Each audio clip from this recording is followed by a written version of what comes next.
Hello, my name's Craig Seibert, and this short web seminar is titled Civic Excellence, the Church, Civics versus Politics. Now, I've suggested already in a previous webinar that there's four structures in society that the church is responsible for holding accountable and speaking truth into, and one of those areas is government.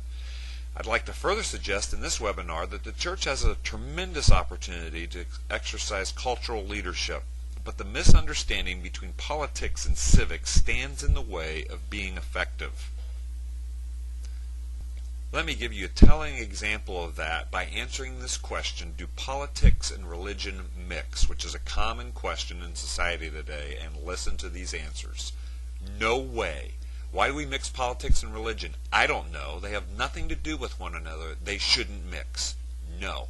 And it's obvious with the Christian right continually trying to have a say in government.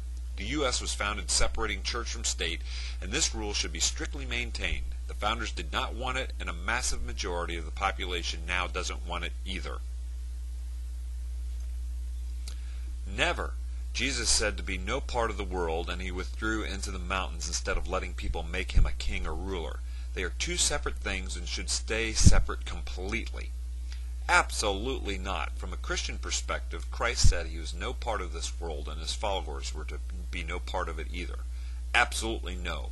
Politics and religion need to be separated. The U.S. would have a theocracy, and we know what happens in countries which adopt religious rule, Iran for one. Well, these are pretty energetic responses to this question of do politics and religion mix. Now, what I'd like to say is, because our language has become very muddled in this area of politics and civics, we need to define further what we're talking about. Because our ability to use words to define what we're talking about is a part of the hindrance in knowing what to do. So let's take a look at what we mean by politics versus civics. Let's define politics. Politics has these several definitions: the study of political units, opinions on political questions, social relations involving intrigue to gain political power, understanding how government bureaucracy works in order to gain power and use government bureaucracy to further political aims, gaining political power or advantage. And as you can see in these definitions, I've underlined the word power as it occurs 3 times. If you contrast that with civics, civics is the study of rights and duties of citizenship. Government with attention to the role of citizens, humans as members of society or to civil affairs. It also relates to or is derived from the word city or citizen. So if you were to just digest this into its core essence, politics might be answering the question, how can I get power? And civics might be answering the question, what is the purpose of civil government and the responsibilities of citizens? Two very different things. With what I've shared already, I'd like to take this one step further and do something that I think will be very effective in delineating the difference between the two, and that is to use clarifying list and show how this has revolutionized how church leaders and Christian leaders view these two areas of politics versus civics. Based on the definitions I've presented so far and a common understanding of these two realms, here are some of the adjectives that would be used to describe each. Politics, it's involved with people. Personalities. Persona, that is the crafted media image that a politician is able to create. Parties, political parties. Programs. Propaganda. Power. Privilege. Pandering. And even pushiness. Now, if you look at a list of adjectives in the realm of civics, they're very different. It has to do with society, structures in society, sphere responsibility, that is, where do these structural entities have their responsibility begin and end, stability, character, competency, freedom, liberty, the nature of God, and the nature of man. And then lastly, principles to live by. Now, if you were to take these two lists and remove the titles, you could replace these with different titles. On the politics list, you could replace that with politicians. That makes sense. And the civics list, you could replace it with the title statesman.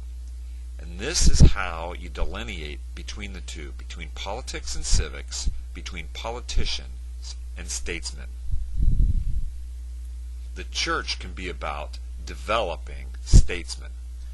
Just as an aside, during the Revolutionary period, historians have identified 6 world-class leaders, although there are many others, that these 6 men particularly would stand out on the world stage in any nation. And based on the population in that day and age compared to now, if we had the same number of statesmen as a percentage of the population, we would have 500 such leaders in society today. I would suggest because the church has abdicated its role in training and speaking toward the civic area by both way of character competency and understanding the civic structure and where it begins and ends, that we are lacking greatly such leaders, and that the church can really show some leadership in this area. Well, let's take a few minutes to play this out just a little bit further. Politics, how can I gain power? Civics, what's the purpose of civil government and of citizens? Well, in politics, this is where the church and Christians can go wrong if the focus of their quest is political power. In the realm of civics, this is where the church can lead and excel and can hold individuals and institutions accountable and lead in creating a healthy society. In politics, we can agree that the church should not be a part of the politics of power. But we do need to agree that the church is all about building healthy societies which include character, civics, citizenship, societal structures, responsibility, accountability. In the realm of politics, we can agree that religion and politics of power and of personality do not mix. But in the realm of Christianity and civics, we have to mix these two because there's no other framework that provides for a healthy society. So as I conclude, let's go back to these 4 structures. I'm suggesting that the church has a significant role to play in the area of training towards civics and an understanding of civil government and society.